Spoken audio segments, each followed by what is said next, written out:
Sidder du lige nu og er i gang med at finde den optimale elløsning hjemme hos dig, så er der mere end 45 forskellige leverandører i Danmark at vælge imellem, og du har frit fald. Hvem er det, der skal levere jeres el?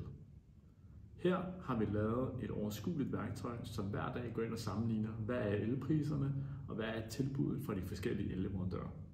Nogle kører med faste priser, nogle kører med variable priser, nogle er der bindingsperiode på, og nogle er mere fleksible.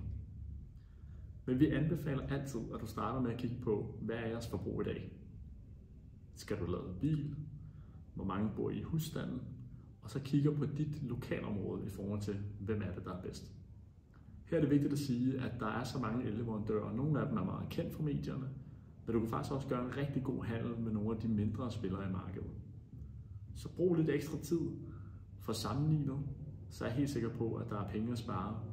Særligt i det her elmarked, hvor vi jo netop ved, at elpriserne kan svinge rigtig meget i perioder.